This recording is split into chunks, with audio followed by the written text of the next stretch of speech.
ভারত থেকে এবার ৮টি ট্রাকে করে দেশে প্রবেশ করেছে ১২৫ মেট্রিক টন বিস্ফোরক দ্রব্য।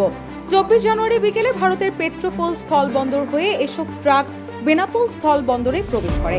সরকারি অনুমোদনে আমদানি করা হলেও এত বিপুল পরিমাণ বিস্ফোরক একসঙ্গে দেশে প্রবেশ করাকে ঘিরে জনমনে তৈরি হয়েছে নানা প্রশ্ন। কী উদ্দেশ্যে এই চালান, কতটা নিরাপদ এর পরিবহন ও সংরক্ষণ, আর সাধারণ মানুষের নিরাপত্তা কতটা নিশ্চিত, এসব বিষয় নিয়ে এখন আলোচনার কেন্দ্রবিন্দুতে উঠে এসেছে এই ঘটনা।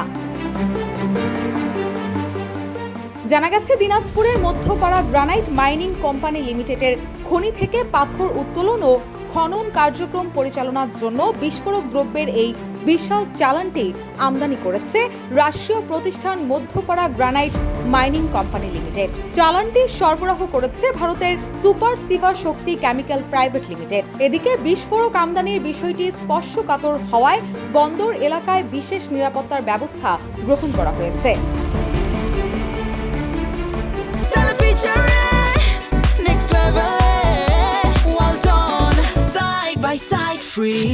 বেনাপোল পোর্ট থানার ভারপ্রাপ্ত কর্মকর্তা মোহাম্মদ আশরাফ হোসেন বলেন, বিস্ফোরক দ্রব্যের চালানটি সরকারি নিয়ম ও অনুমোদনের আওতায় আনা হয়েছে।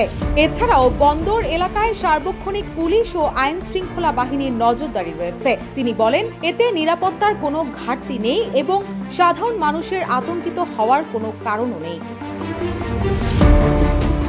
এ বিষয়ে বেনাপোল স্থলবন্দরের ভারপ্রাপ্ত পরিচালক শামীম হোসেন রেজা জানান, বিস্ফোরক বোঝাই ভারতীয় ট্রাকগুলো বর্তমানে বন্দরের ৩১ নম্বর ট্রান্সশিপমেন্ট ইয়ার্ডে পুলিশি পাহারায় রাখা হয়েছে।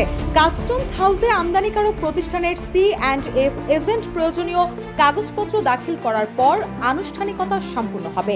পরে প্রক্রিয়া শেষে দ্রুততম সময়ের মধ্যে কঠোর নিরাপত্তায় এই চালানটি দিনাজপুরের মধ্যপাড়া খনি প্রকল্পে পাঠানো হবে।